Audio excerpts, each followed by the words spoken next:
Bienvenue sur Africa 24 dans cette nouvelle édition du Non-Stop Info. Voici les titres de l'actualité. En République démocratique du Congo, le vote de la loi électorale demeure toujours incertain. Une loi qui divise la majorité comme l'opposition, alors que la date butoir pour sa promulgation était fixée au 30 novembre 2017. Les autorités guinéennes veulent développer le secteur minier en privilégiant les emplois locaux. Un secteur en pleine expansion en Guinée, mais les populations estiment parfois ne pas profiter de ces exploitations. Les autorités guinéennes prévoient une meilleure prise en compte du contenu local. Et puis, la 10e édition de la journée de la création d'entreprises s'est tenue samedi 2 décembre 2017 à Paris, en France. L'occasion pour les entrepreneurs de concrétiser leur projet de création d'entreprise grâce au concours Tremplin Maroc. Mais tout d'abord, des sanctions collectives et individuelles pour les acteurs politiques qui ne respectent pas l'accord de Conakry signé en 2016. Une annonce de la Communauté économique des États d'Afrique de l'Ouest dimanche 3 décembre. En effet, le dit accord prévoit la nomination d'un Premier ministre de consensus et la formation d'un gouvernement avec des représentants des partis ayant élu à l'Assemblée nationale. Or, un Premier ministre a été nommé en Guinée-Bissau par le chef de l'État José Mario Vaz, sans l'aval du parti majoritaire. La CEDEAO exige donc le respect des accords de Bissau et de Conakry et par ailleurs la tenue d'élections législatives en mai 2018. Le projet de loi électoral fait polémique en République démocratique du Congo. Une des exigences posées dans le calendrier électoral en vue d'organiser les élections. Elle divise la majorité comme l'opposition, alors que sa promulgation était fixée au 30 novembre 2017. L'opposition a quitté la plénière samedi 2 décembre, dénonçant ce projet de loi. Plus de précisions avec Jacques Amboka, notre correspondant en République démocratique du Congo. En République démocratique du Congo, l'Assemblée nationale n'a toujours pas voté la loi électorale.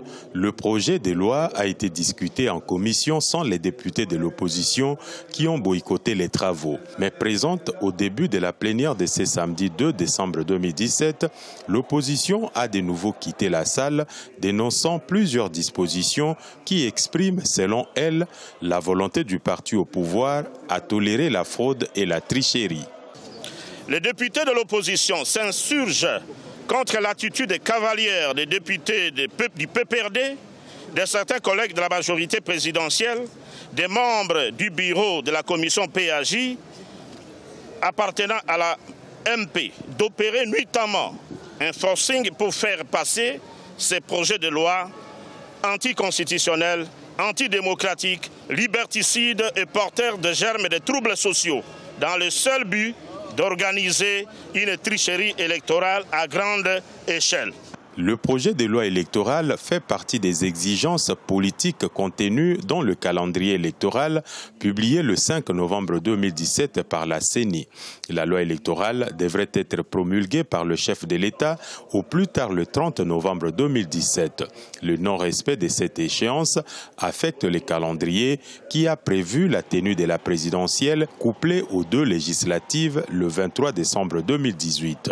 Alors il faut vraiment que les collègues rentrent dans la salle pour éviter encore le dilatoire. Depuis ces débats, c'est chaque jour que nos collègues veulent arrêter les débats. Aujourd'hui, ils parlent encore de la loi électorale. Alors finalement, toutes les lois qui entrent dans le cadre de la normalisation du processus électoral vont être recalées par la volonté d'un groupe de gens qui n'est pas majoritaire. L'opposition qui est minoritaire au Parlement insiste sur le consensus et rejette certaines dispositions, notamment celles consacrées au vote électronique et celles encadrant le seuil de représentativité.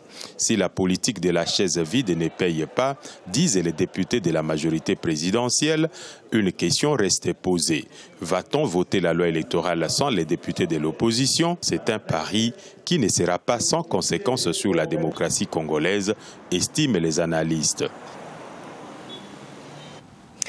Plus de main-d'œuvre dans les activités liées à l'exploitation minière. C'est l'objectif que se sont fixés les autorités guinéennes. Des embauches qui serviront à stimuler le développement économique et social à travers la création d'emplois tels que la restauration, la fourniture de denrées et la construction. Les détails dans ce sujet d'Emmanuel Mili-Mono. La Guinée dispose d'importantes ressources minières dont l'exploitation ne lui ont pas encore assuré son développement. Les régions de la Basse-Guinée et de la Haute-Guinée sont celles où se concentrent les plus fortes activités d'exploitation minière. Les populations de ces zones bénéficient peu des retombées de ces activités, ce qui se traduit par des remous parfois violents causant des pertes en vies humaines, d'où la nécessité de promouvoir le contenu local. En plus de ce que les entreprises payent à l'État en termes de taxes et redevances, trouvons quelques ressources qu'on peut sortir de cette manne-là pour les adresser directement aux collectivités. Et ce sont ces fonds qui financent ce qu'on appelle le contenu local. Faire en sorte que ces entreprises impactent directement d'abord les communautés et par extension tout le pays. Depuis 7 ans déjà, le secteur minier guinéen connaît un programme de réforme. Parmi les changements apportés, on peut citer notamment l'adoption de nouveaux codes miniers, la modernisation et la mise en ligne du cadastre minier et la part croissante de sa participation au budget national. Cependant, les populations n'ont pas encore fini de tirer le plein profit de ces activités minières. Actuellement, l'exploitation minière représente environ 13% du produit intérieur brut, 20% des recettes publiques et 80% des recettes d'exportation. Malgré ces résultats notables, les bénéfices tirés de l'activité minière sont en deçà des attentes de nos populations. Que ce soit à Boké, Bofar, Kamsar, Sangaredi, Sigiri, Dingirai ou Kirouane, les activités minières ont connu une intensification ces dernières années, ce qui a permis au secteur de se hisser parmi les premiers pourvoyeurs en devises pour l'économie nationale. Seulement, les populations estiment parfois ne pas profiter de ces exploitations. Une meilleure prise en compte du contenu local s'avère comme une solution à la prévention de ces remous sociaux. La journée de la création d'entreprises s'est tenue samedi 2 décembre 2017 à Paris, en France. Un événement organisé par Maroc Entrepreneurs et qui promeut les entreprises du Royaume. À cette occasion, le concours Tremplin Maroc a récompensé des porteurs de projets souhaitant créer ou développer leur entreprise au Maroc. La 10e journée de la création d'entreprises était passée cette année sous le thème Afrique, terre d'investissement. Chakib Ben Moussa, ambassadeur du Maroc en France, est d'ailleurs revenu sur l'implantation des entreprises marocaines sur le marché régional. On l'écoute. Le Maroc est aussi extrêmement actif aujourd'hui sur le plan économique et s'inscrit dans une démarche de confiance en Afrique, dans une démarche aussi très décomplexée, dans une démarche de confiance sur la capacité de l'Afrique à relever les défis qui sont les siens. Et on l'a vu, le Maroc déploie une action de coopération qui concerne aussi bien des grands projets, des projets sur les fertilisants, des projets sur des grands projets comme le gazoduc Nigeria-Maroc, mais déploie aussi beaucoup de projets de proximité et de projets qui ont du sens au niveau des populations locales. Au Bénin, l'autorité nationale de lutte contre la corruption lance une vaste campagne de sensibilisation sur la lutte contre la corruption ce lundi 4 décembre 2017.